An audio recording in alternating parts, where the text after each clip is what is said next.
नमस्कार साथियों, स्वागत है आप सभी का आपकी अपनी पाठशाला पर। मैं हूं अंकित अवस्थी। भारत ने न्यूक्लियर एनर्जी के सेक्टर में एक ऐसा कारनामा कर दिया है जो कि आने वाले समय में भारत के लिए एक मील का पत्थर साबित होगा। हम परमाणु ऊर्जा की बात कर रहे हैं, परमाणु बम की नहीं। मतलब यह है कि हम अपने रिएक्टर्स का उपयोग बिल्कुल कंस्ट्रक्टिव तरीके से सिविलियन पर्पज यूजेस में करते हुए, परमाणु ईंधन का इस्तेमाल करते हुए ऊर्जा का उत्पादन कर सकेंगे। भारत की फिलहाल जो ऊर्जा की आवश्यकताएं हैं उसमें लगभग 3% तक आज भी हम न्यूक्लियर एनर्जी से पैदा करते हैं। अर्थात बम नहीं, ऊर्जा बनाते समय हम यूरेनियम विखंडन को करते हुए उससे उत्पन्न हीट को बिजली में कन्वर्ट करके अपनी ऊर्जा आवश्यकता की 3% तक पूर्ति कर पाते हैं। भारत का लक्ष्य है कि आने वाले 10 साल में हम इसे बढ़ाकर 12 टाइम्स कर दें। इसके अंदर आज का यह सेशन महत्वपूर्ण रोल प्ले करने जा रहा है। ऊर्जा का उत्पादन कैसे होता है, पहले अगर हम वो चर्चा कर लें तो आपके लिए बेहद आसान होगा आगे बढ़ना और इस खबर को डिटेल में समझना। सिर्फ इतना समझिए कि जब आप टरबाइन घुमाते हैं तो टरबाइन घुमाने के लिए आपने प्रेशर कहां से लिया? आपने हीट उत्पन्न करके वाटर वेपर बनाई, वाटर वेपर्स को प्रेशर से टरबाइन पर डाला और टरबाइन घूमकर बिजली उत्पादित हुई। लेकिन यह वेपर बनाने के लिए आपने कोयला जलाया था, आपने वेपर बनाने के लिए पानी को ऊंचाई से गिराया था, या फिर पानी को ऊंचाई से गिराकर टरबाइन घुमाया था, या फिर आपने यूरेनियम जैसे न्यूक्लियर फिसाइल मटेरियल्स को, जिनका विखंडन हो सकता है, उन नाभिकीय विखंडनीय तत्वों को इस्तेमाल करके उन्हें तोड़कर ऊर्जा पैदा करी और उस ऊर्जा से गर्मी से पानी को वेपर में बदला और फिर आपने टरबाइन घुमाकर बिजली बनाई। कुल मिलाकर अंततोगत्वा टरबाइन घूमने से बिजली बननी है, लेकिन टरबाइन घुमाने के लिए जो प्रेशर पैदा कर रहे हैं आप हैवी वाटर का, वो पानी जो है वो पानी गर्म किससे किया? कोयले से गर्म किया तो आप उसे थर्मल पावर में बदल देते हैं। अगर न्यूक्लियर एनर्जी से किया तो उसे न्यूक्लियर रिएक्टर कहते हैं। हम लोग यूरेनियम की बात इसलिए कर रहे हैं कि कोयले से जितनी ऊर्जा पैदा होती है उससे कई हजार गुना ज्यादा ऊर्जा उससे कम मात्रा में उपलब्ध यूरेनियम से की जा सकती है। इसलिए कोयले से तो फिर भी कार्बन डाइऑक्साइड निकलेगी और दुनिया में प्रदूषण फैलेगा, लेकिन यूरेनियम से जब ऊर्जा उत्पादित की जाती है तो ज्यादा ऊर्जा भी निकलती है और प्रदूषण भी कार्बन के रूप में नहीं होता। इसलिए इसे क्लीन एनर्जी सोर्स के रूप में माना जाता है। तो ऐसे में जब आज हम इस उपलब्धि की कंसीडरेशन कर रहे हैं तो हमने ऐसा क्या कर दिया जो दुनिया नहीं कर पाई? हमने ऐसा क्या कोई परमाणु बम बना लिया? देखिए, परमाणु बम भारत पहले ही बनाकर बैठा हुआ है, पोखरण में परीक्षण करके हमने पहले ही अपने आप को सुरक्षित कर रखा है। लेकिन आज जो हमने कर दिया है वो है मोस्ट एडवांस एटॉमिक रिएक्टर का माइलस्टोन पूरा करके। ऐसा हमने क्या कर लिया? हमने वो कर लिया जो अब तक अमेरिका नहीं कर पाया, हमने वो कर लिया जो अब तक पश्चिम के देश नहीं कर पाए। रूस और चीन के बाद भारत दुनिया का तीसरा देश बन गया है जिसने इंडिजीनियसली, आत्मनिर्भर होते हुए, अपने ही उद्योगों से, अपने ही एमएसएमई सेक्टर की कंपनीज से लगातार दिन रात की मेहनत से एक ऐसा रिएक्टर बना लिया है जो खुद यूरेनियम पैदा करेगा।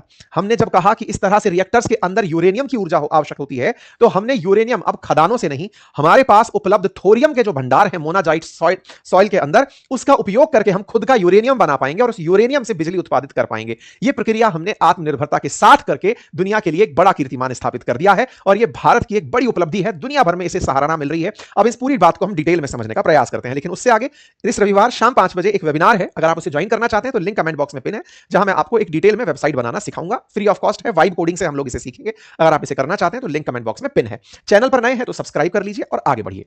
साथियों, खबर है कि भारत ने तमिलनाडु के कलपक्कम में अपनी संस्था भारतीय नाभिकीय विद्युत निगम लिमिटेड, जिसे भाविनी कहते हैं, कि 500 megawatt prototype fast breeder reactor का कमर्शियल उत्पादन शुरू कर दिया है। इसके निर्माण में 200 से अधिक भारतीय एमएसएमई और निजी कंपनियों से कलपुर्जे लगे। यह पूरी तरह स्वदेशी बताया गया। कहा गया कि इसके निर्माण में जो सपना था वो होमी जहांगीर बाबा का था, जो उन्होंने कई साल पहले देखा था कि भारत को अगर परमाणु ऊर्जा में आत्मनिर्भर होना है तो हमें दुनिया के यूरेनियम पर निर्भर होना छोड़ना होगा। आज भी आप देखते हैं तो ईरान पर बम गिरने की मेजर वजह थी कि ईरान यूरेनियम एनरिचमेंट करने लग रहा है, संवर्धन करने लग रहा है। भारत अपनी कुल आवश्यकता का 1 से 2% ही, मतलब दुनिया का 1 से 2% ही यूरेनियम अपने पास रखता है। अगर हम अपना यूरेनियम हम अपने रिएक्टर से बिजली उत्पादित करते भी हैं तो उसके लिए हमें यूरेनियम इंपोर्ट करना पड़ता है।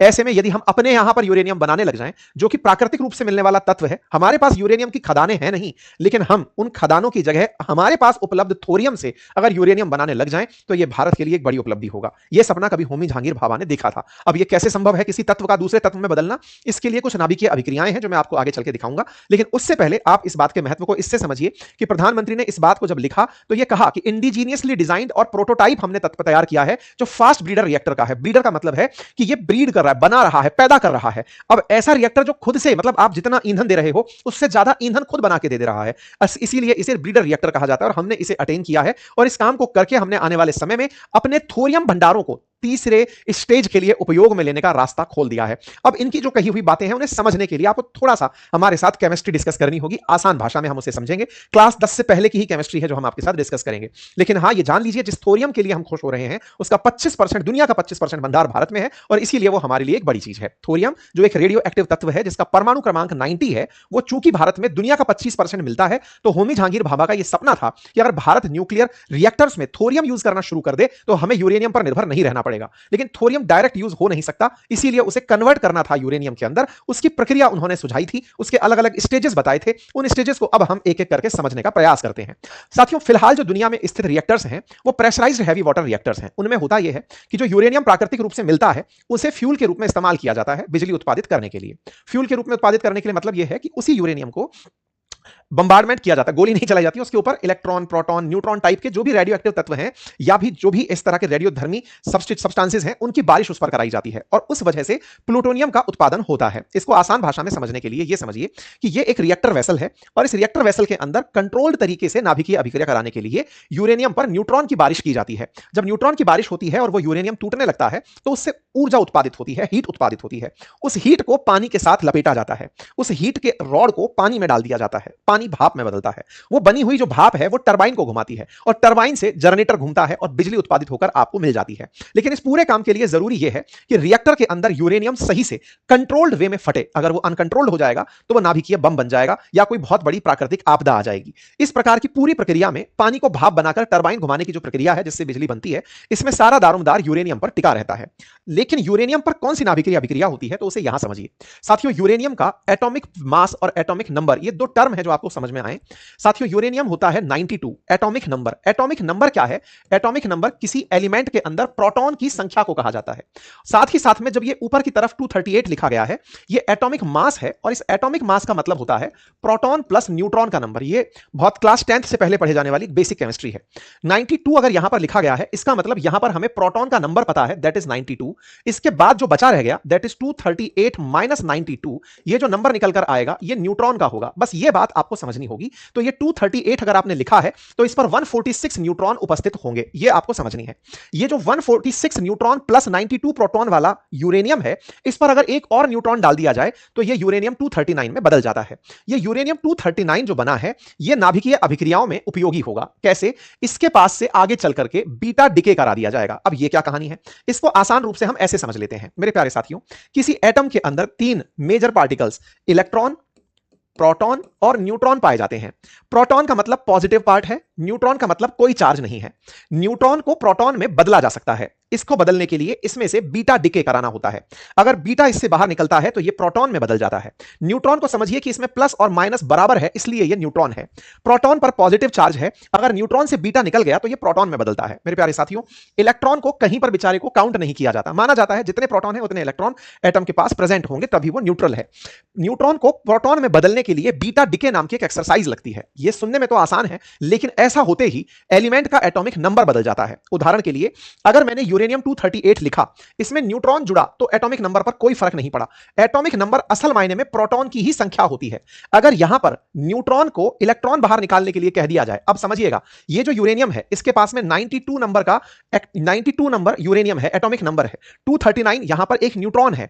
अगर यहां से बीटा माइनस बाहर निकाल दिया जाए, वो निकलते ही प्रोटॉन की संख्या बढ़ेगी, ये बन जाएगा 93। अब ये जो एलिमेंट है इसका नाम अभी के लिए गायब रखते हैं, ऊपर रह गया 238। असल में एक नया एलिमेंट बनकर आ गया है जिसका पीरियोडिक टेबल में नंबर 93 है।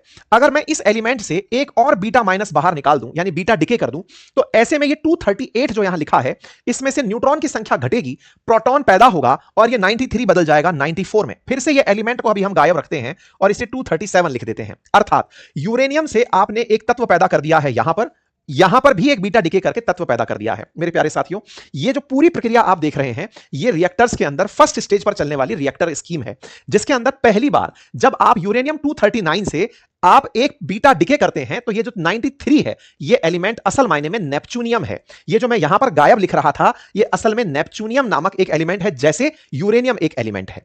अब यहां पर मैंने नेपच्यूनियम से एक बीटा बाहर निकाल दिया तो जो बनकर आता है वो प्लूटोनियम है, यानी कि इस नेपच्यूनियम से भी अगर मैं एक बीटा डिके कर दूं तो जो बनकर तत्व निकल कर आता है वो प्लूटोनियम होता है। अब ये जो प्लूटोनियम बनकर तत्व आपके सामने खड़ा है, आज चर्चा इसी की है कि पहली बार जब आप नाभिकीय अभिक्रिया करने जाते हैं तो न्यूट्रॉन की बारिश से आपने ये काम तो कर दिया, बीटा डिके से आपने प्रोटॉन की, अच्छा बाय द वे ये 239 से मैंने 238 लिखा, ये 238 होना नहीं था, ये 239 ही रहना था। कारण क्या था? क्योंकि आपने प्रोटॉन की संख्या बढ़ाई है, ये 93 हुआ है तो ये 239 ही रहेगा, माफ कीजिएगा। ठीक इसी प्रकार से आपने बीटा डिके किया, इधर प्रोटॉन बढ़ा, लेकिन ऊपर लिखा गया एटॉमिक नंबर, वो एटॉमिक मास असल में प्रोटॉन और न्यूट्रॉन की संयुक्त संख्या है, तो ये 239 ही रहा। तो ये 239 239 239 ये तो बरकरार रहा, लेकिन एलिमेंट में प्रोटॉन की संख्या बढ़ती गई और वो नए एलिमेंट पीरियोडिक टेबल में कन्वर्ट होता चला गया। फाइनली प्लूटोनियम बना। ये जो प्लूटोनियम है, फिलहाल भारत इसी की खुशी मना रहा है कि हम लोगों ने अब प्लूटोनियम से भी आगे का काम सीख लिया है। अब तक रिएक्टर्स में यहां तक का काम होता था, जो भी फास्ट ब्रीडर रिएक्टर्स हुआ करते थे, उन फास्ट ब्रीडर रिएक्टर्स में हम प्लूटोनियम को उत्पन्न करते थे। लेकिन अब हमने जो सीख लिया है वो प्लूटोनियम से आगे का काम है, जिसमें प्लूटोनियम का उपयोग करके हम फास्ट ब्रीडर रिएक्टर में यूज करते हुए आगे बढ़ेंगे और वहां से आगे चलते हुए हम यूरेनियम 233 का उत्पादन कर सकेंगे। अब यूरेनियम 233 तक पहुंचना है, क्योंकि फ्यूल क्या था? यूरेनियम 238। इसी से ही इस पूरी प्रक्रिया के दौरान ईंधन से ऊर्जा बन रही थी। हम प्लूटोनियम तक दुनिया के सारे रिएक्टर्स पहुंचते हैं, दुनिया के जितने भी रिएक्टर्स हैं वो प्लूटोनियम बनाकर फर्स्ट स्टेज में बंद हो जाते हैं। हमने सेकंड स्टेप तैयार कर लिया। क्या कर लिया हमने? अब इसे प्लूटोनियम को यूज करना सीख लिया। मतलब उसको कैसे करेंगे? तो जो अभी हम करते आ रहे थे यूरेनियम के साथ, अगर वो प्रक्रिया हम थोरियम के साथ कर देते, थोरियम होता है 90, थोरियम 9232 होता है, अगर इस पर न्यूट्रॉन की वर्षा हो तो ये थोरियम 233 में बदल जाता है। ये हमने एक अतिरिक्त इस पर न्यूट्रॉन डाल दिया। हम जानते हैं कि अगर ये बीटा डिके कर दिया तो बीटा डिके करने से कुछ नहीं बदलेगा, लेकिन यहां पर एक नया एलिमेंट आ जाएगा जिसका एटॉमिक नंबर 91 होगा और ऊपर वो 233 ही दिखाई देगा। ये जो पूरी प्रक्रिया है जिसमें एक नया एलिमेंट आप एंट्री करा देते हैं, दैट इज पीए, इसे प्रोक्टेनियम कहते हैं। यानी कि थोरियम से प्रोक्टेनियम बनाने का पहला स्टेप पूरा होता है।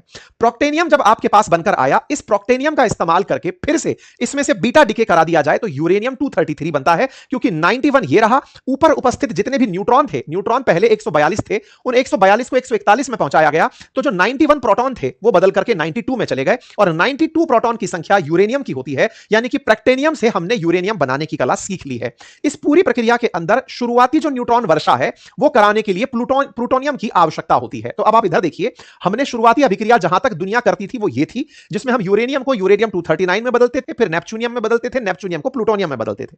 लेकिन अब हमने क्या सीख लिया है कि हम यहां से आगे चलते हुए थोरियम पर न्यूट्रॉन की वर्षा करके उसको हमने अपने प्रोक्टेनियम में बदला और फिर यूरेनियम में बदलने की कला सीख ली है। यह प्रक्रिया भारत के लिए थर्ड स्टेज गोल जैसी है, जिसे भारत करने निकल पड़ा है। तो कुल मिलाकर के भारत ने जो काम कर दिखाया वो यूरेनियम का उत्पादन करना सिखा दिया। यानी यूरेनियम पहले जो था, हम बाद में भी यूरेनियम, आप में से कुछ लोग कहेंगे कि साहब ये यूरेनियम 233 है, ये 238 है, तो देखिए यूरेनियम के कई आइसोटॉप्स होते हैं। यूरेनियम 233 एक आइसोटॉप है, यूरेनियम 235 एक आइसोटॉप है, यूरेनियम 238 एक आइसोटॉप है। ये जो यूरेनियम के आइसोटॉप्स हैं समस्थानिक, इनका मतलब है इन सब के पास प्रोटॉन की संख्या एक समान है, बदली है तो न्यूट्रॉन की संख्या। इनमें सबसे ज्यादा जो रेडियो एक्टिव है वो ये वाला होता है जो न्यूक्लियर बॉम्ब के अंदर यूज होता है। खैर फिलहाल के लिए ये दोनों भी रेडियो एक्टिव हैं, जिसकी वजह से इनका बिजली उत्पादन में यूज हो रहा है। कहानी क्या है? कहानी यह है कि हमने कंट्रोल्ड वे में थोरियम पर हमला करा के थोरियम को यूरेनियम में बदलने की जो कला है उस पर इशारा कर दिया है। कुल मिलाकर के प्रेशराइज्ड हैवी वाटर के अंदर प्लूटोनियम का यूज करके हम बिजली उत्पादन की कला सीख गए हैं। यहां पर थोरियम के अंदर भी न्यूट्रॉन बारिश होने लगेगी। हम अब थर्ड स्टेज में एंट्री करने जा रहे हैं जहां केवल थोरियम से यूरेनियम बनने लगेगा। फिलहाल के लिए हम प्लूटोनियम से बिजली बनाने की कला सीख गए हैं, हम प्लूटोनियम को यूरेनियम में बदल रहे हैं फिलहाल के लिए। बाद में हम इसी प्रक्रिया का इस्तेमाल करते हुए, जो आज प्लूटोनियम से यूरेनियम की है, इसी प्रक्रिया का इस्तेमाल करते हुए हम थोरियम से यूरेनियम की तरफ जाएंगे। मतलब समझिए, पहले हमने प्रक्रियाओं में यूरेनियम को प्लूटोनियम में बदला था, बाद की प्रक्रियाओं में प्लूटोनियम को हमने यूरेनियम में बदलना सीखा। अब हम उसी तरीके को यूज करते हुए थोरियम को यूरेनियम में बदलने में इस्तेमाल करेंगे। यह दर्शाता है कि इन पूरी प्रक्रियाओं में हमने कंट्रोल्ड अभिक्रिया सीख ली है। जो अभिक्रिया इतनी आसान दिख रही थी कि न्यूट्रॉन डाला ये हो जाएगा, एक निकाला ये हो जाएगा, ये कंट्रोल्ड तरीके से हो तो ही काम की है, अदरवाइज न्यूक्लियर बॉम्ब बन जाती है। इसी प्रक्रिया को क्रिटिकलिटी कहते हैं कि हमने उस क्रिटिकलिटी को अचीव कर लिया है, जो करना दुनिया के बड़े सारे देशों के लिए बहुत मुश्किल काम था। इतना मुश्किल था कि दुनिया अब तक $50 बिलियन इस पर खर्च कर चुकी है। अमेरिका $15 बिलियन इस पर खर्च कर चुका है, Japan $12 billion, Britain $8 billion, Germany $6 billion खर्च कर चुका है और हमने $1 बिलियन से भी कम दाम पर इसे तैयार कर लिया है। हालांकि इस काम को करने में हमें बहुत साल लगे। हमने 2004 से इस काम को करना शुरू किया था, 22 साल बाद हमें सफलता हासिल हुई है, लेकिन भारत ने हार नहीं मानी।